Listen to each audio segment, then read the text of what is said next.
Capítulo 3. Trava-se uma conversa que poderá custar caro a Phileas Fogg. Phileas Fogg havia saído de sua casa de Savile Row às 11h30, e, depois de ter posto 575 vezes seu pé direito diante do seu pé esquerdo e 576 vezes o seu pé esquerdo diante do seu pé direito, chegou ao Reform Club.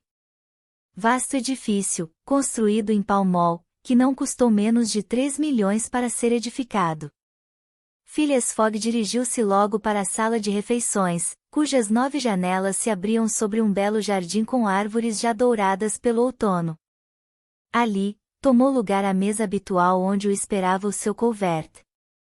Seu almoço compunha-se de um hors d'oeuvre de peixe cozido temperado com um hidden sauce, de um roast beef escarlate guarnecido com cogumelos, de uma empada recheada com pedacinhos de ruibarbo e groselhas verdes, de um pedaço de chester, tudo isto regado com algumas taças de um chá excelente, especialmente selecionado pelo encarregado do Reform Club. Ao 12h47, o cavalheiro levantou-se e dirigiu-se para o grande salão. Compartimento magnífico, ornado com pinturas ricamente enquadradas. Ali um criado entregou-lhe o Times ainda por abrir, e que Phileas Fogg desdobrou com uma firmeza que denotava grande hábito em tão difícil operação. A leitura deste jornal ocupou Phileas Fogg até às 13h45, e a do Standard, que lhe sucedeu, prolongou-se até perto da hora do jantar. Esta refeição fez-se nas mesmas condições do almoço, com a adição de Royal British Sauce.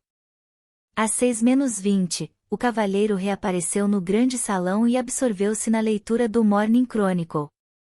Meia hora mais tarde, alguns membros do Reform Club chegaram e achegaram-se à lareira, onde ardia um fogo de rulha. Eram os parceiros habituais de Sr. Phileas Fogg, como ele acérrimos jogadores de whist, o engenheiro Andrew Stuart, os banqueiros John Sullivan e Samuel Fallentin, o cervejeiro Thomas Flanagan, Gauthier Ralph, um dos administradores do Banco da Inglaterra, pessoas ricas e consideradas, mesmo neste clube, que contava entre seus membros as sumidades da indústria e da finança. Ora bem, Ralph, perguntou Thomas Flanagan, a quantas anda, esse caso de roubo? Nesta altura, respondeu Andrew Stuart, o banco pode dizer adeus ao dinheiro. Espero, pelo contrário, disse Gauthier Ralph, que pegaremos o autor do roubo.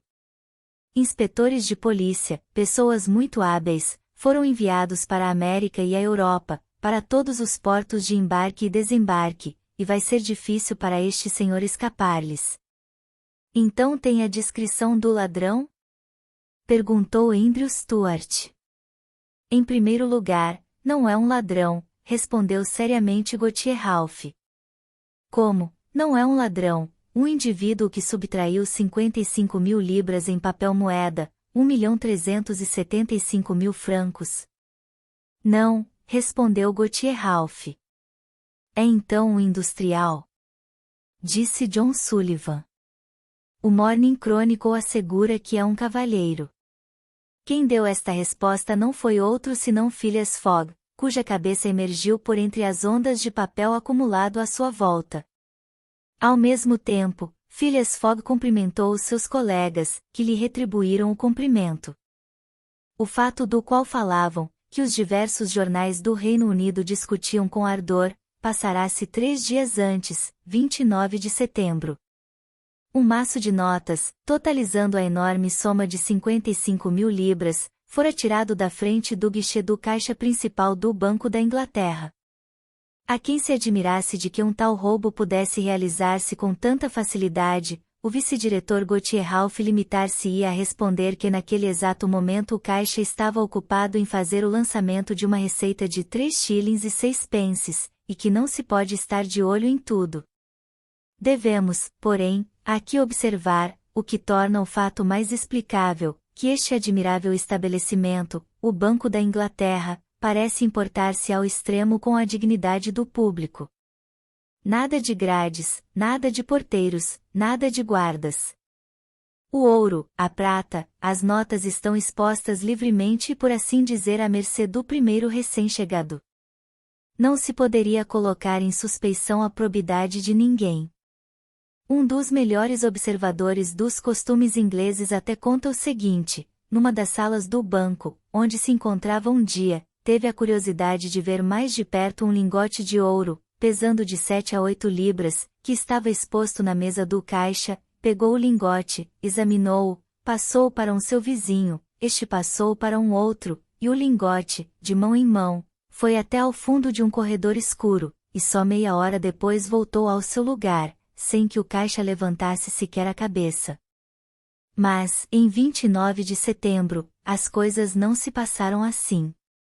O maço de notas não voltou, e quando o magnífico relógio, posto acima do Drawing Office anunciou às 5, o fechamento dos escritórios, o Banco da Inglaterra não tinha senão que passar 55.000 libras pela conta dos ganhos e perdas.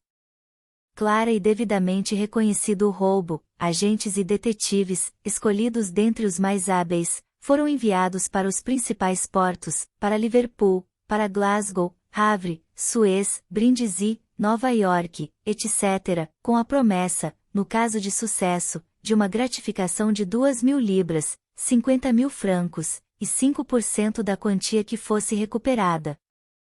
Esperando as informações que o inquérito imediatamente instaurado deveria fornecer, estes inspetores tinham por missão observar escrupulosamente todos os viajantes que chegassem ou partissem. Ora, precisamente, como dizia o Morning Chronicle, havia razões para se supor que o autor do roubo não fazia parte de nenhuma das associações de ladrões da Inglaterra.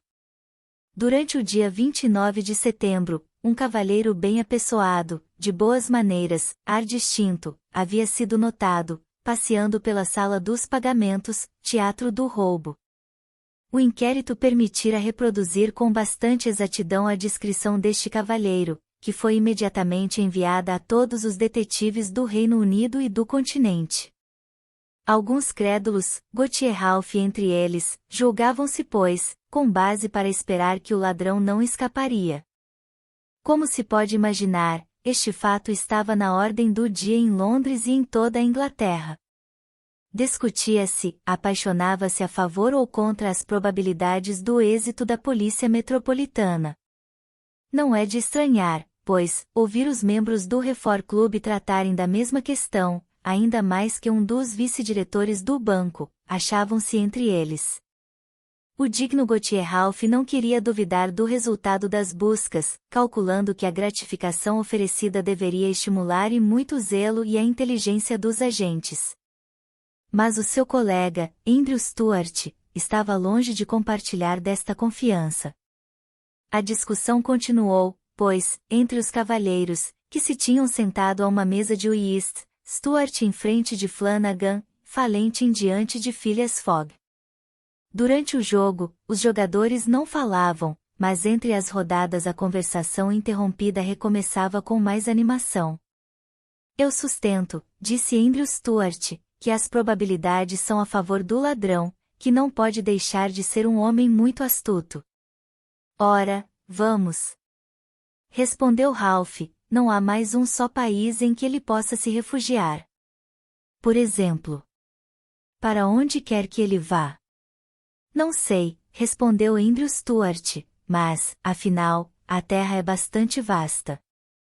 Era outrora, disse a meia voz Phileas Fogg. Depois. É sua vez de cortar, acrescentou apresentando as cartas a Thomas Flanagan. A discussão foi suspensa durante a rodada. Mas logo Andrew Stuart a retomou, dizendo: como, outrora. A terra diminuiu, por acaso? Sem dúvida, respondeu Gautier Ralph. Sou da opinião de Sr. Fogg. A terra diminuiu, pois a percorremos agora 10 vezes mais depressa do que há 100 anos. E é isto o que, no caso de que nos ocupamos, tornará as buscas mais rápidas. E tornará mais fácil também a fuga do ladrão. É sua vez de jogar, Sr. Stuart. Disse Phileas Fogg. Mas o incrédulo Stuart não estava convencido, e, a partida concluída. É preciso confessar, Sr. Ralph retomou, que achou um modo engraçado de dizer que a terra diminuiu. porque atualmente se faz sua volta em 3 meses. Em 80 dias apenas, disse Phileas Fogg. Com efeito, senhores, acrescentou John Sullivan, 80 dias, desde que a seção entre Rotal e Allahabad foi aberta sobre a grande ferrovia insular indiana, e eis aqui o cálculo feito pelo Morning Chronicle. De Londres a Suez pelo Monte Cenis e Brindisi, ferrovias e navios a vapor, 7 dias. De Suez a Bombaim, navios a vapor, 13. De Bombaim a Calcutá, ferrovias, 3. De Calcutá a Hong Kong, China, navios a vapor, 13. De Hong Kong a Yokohama, Japão, navios a vapor, 6. De Yokohama a São Francisco, navios a vapor, 22. De São Francisco a Nova York, ferrovias, 7. De Nova York a Londres, navios a vapor e ferrovias, 9. Total, 80 dias. Sim, 80 dias. Exclamou Andrew Stuart, que por distração cortou um trunfo, mas sem incluir o mau tempo, os ventos contrários, os naufrágios, os descarrilhamentos, etc. Tudo incluído, respondeu Phileas Fogg continuando a jogar, porque, desta vez, a discussão não respeitava mais o uísque. Mesmo se os hindus ou os índios levantarem os trilhos. Exclamou Andrew Stuart, se pararem os trens, se roubarem os carros, se escalpelarem os viajantes. Tudo incluído, respondeu Phileas Fogg, que, pondo seu jogo na mesa, acrescentou. 2 trunfos. Andrew Stuart, a quem tocava a vez de dar, embaralhou as cartas dizendo. Teoricamente tem razão, Sr. Fogg, mas na prática. Na prática também, Sr. Stuart. Bem que gostaria de ver. Depende só do senhor. Partamos juntos. Deus me livre. Exclamou Stuart, mas bem que apostaria 4.000 libras, 100.000 francos, que uma tal viagem, feita nestas condições, é impossível. Muito possível, pelo contrário, respondeu Sr. Fogg. Pois então, faça a volta ao mundo em 80 dias? Sim. Adoraria. Quando? Em seguida. É loucura. Exclamou Andrew Stuart, que começava a se incomodar com a insistência do seu parceiro. Basta. Vamos jogar. Torne então a dar, respondeu Phileas Fogg, porque foi mal dado. Andrew Stuart retomou as cartas com mão febril, depois, súbito, colocando-as sobre a mesa. Bem, sim, Sr. Fogg, disse, sim, aposto 4.000 libras. Meu caro Stuart, disse Valentin, acalme-se. Isto não é a sério. Aposto 4.000 libras. Quando digo aposto, respondeu Andrew Stuart, é sempre a sério. Seja. Disse Sr. Fogg. Depois, voltando-se para os seus colegas. Tenho 20.000 libras, 500.000 francos, depositadas no Baring. Arriscava-as de bom grado. 20.000 libras. Exclamou John Sullivan. 20.000 libras que uma demora imprevista pode fazê-lo perder. O imprevisto não existe, respondeu simplesmente Phileas Fogg. Mas, Sr. Fogg, este lapso de 80 dias não é calculado senão como um mínimo de tempo. Um mínimo bem empregado é suficiente para tudo. Mas para não ultrapassar, é preciso saltar matematicamente dos trens para os navios a vapor, e dos navios a vapor para as estradas de ferro. Saltarei matematicamente. Está brincando. Um bom inglês não brinca jamais, quando se trata de uma coisa tão séria quanto uma aposta, respondeu Phileas Fogg. Eu aposto 20.000 libras contra quem quiser que farei a volta ao mundo em 80 dias ou menos, ou seja 1920 horas ou 115.200 minutos. Aceitam? Aceitamos, responderam os Srs. Stuart, Valentin, Sullivan, Flanagan e Ralph, após terem se consultado. Bom, disse Sr. Fogg. O trem para Dover parte às 8h45. Tomá-lo-ei. Esta noite mesmo? Perguntou Stuart. Esta noite mesmo, respondeu Phileas Fogg. Portanto, acrescentou ele consultando um calendário de bolso, já que hoje é quarta-feira 2 de outubro, deverei estar de volta a Londres, a este mesmo salão do Reform Club, no sábado, 21 de dezembro, às 8h45 da noite, caso contrário às 20.000 libras depositadas atualmente no meu crédito com os irmãos Baring, lhes pertencerão de fato e de direito, senhores. Eis aqui um cheque de tal soma. Um contrato particular de aposta foi feito e assinado na hora pelos 6 interessados. Phileas Fogg tinha permanecido frio.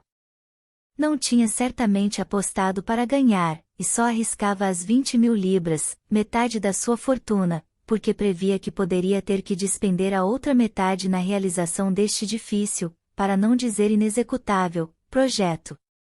Quanto aos seus adversários, eles pareciam comovidos, não por causa da quantia em jogo, mas porque tinham certo escrúpulo de lutar em tais condições. Soaram 7 horas. Ofereceram ao Sr. Fogg suspender o whist, para que ele pudesse fazer os seus preparativos de partida. Estou sempre preparado. Respondeu o impassível cavalheiro dando as cartas. O trunfo é de copas, disse ele. É sua vez de jogar, Sr. Stuart. Obrigada por ouvir e até a próxima história.